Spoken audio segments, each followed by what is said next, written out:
বন্ধুরা, তোমরা কেমন আছো? আশা করি তোমরা সবাই ভালো আছো। আজকে তোমাদের জন্য কোনোই মজি ধাঁধা নয়, আজকে তোমাদের সামনে একটি গল্পের পরিচয় করাবো। গল্পটির নাম হচ্ছে কলাবাগানে বুড়িমার গুপ্তধন।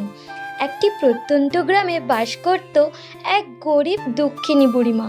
তার কোনো কালে কেউ ছিল না, যদিও বা তার একটি ছেলে ছিল। সেও কাজের সূত্রে গ্রামের বাইরে শহরে চলে গেল। তার ছেলে সেখানে বিয়ে করে থাকতে লাগলো। তার দুই কন্যা সন্তানও হলো।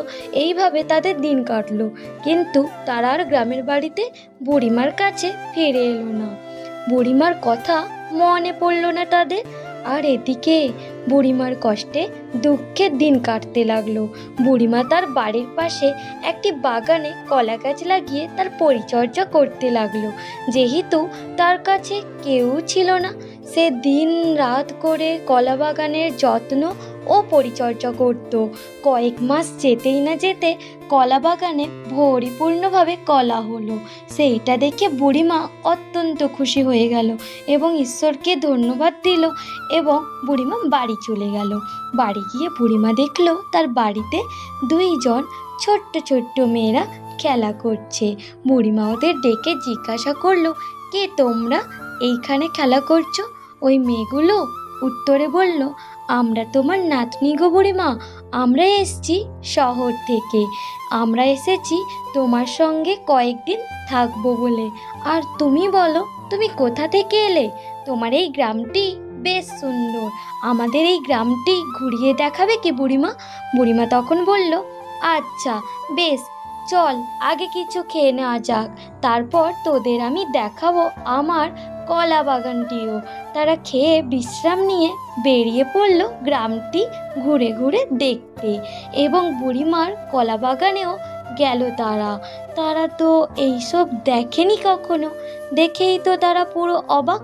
বলে, বুড়িমা এইগুলো কি কি গাছ এগুলো? তখন বুড়িমা উত্তরে বলে, এটা হচ্ছে কলা গাছ। তখন তারা বলে, এই বাগানটি ঘুরে আমরা দেখব বুড়িমা এবং কলাও আমরা খাবো। তারা এক ছুটে কলা বাগানের ভেতর ঢুকে গেল। কিছুক্ষণ ঘুরতে ঘুরতে তারা একটি কি দেখতে পেল এবং সেটি তারা ধরে নিয়ে এলো বুড়িমার কাছে এবং বলল, বুড়িমা এটা দেখো কি? বুড়িমা তখন বলল, এটা কি রে, কোথায় পেলি বাছারা? তারা উত্তরে বলল, তোমার কলা বাগানের ভেতরে। কেন, তুমি কোনো দিন দেখোনি?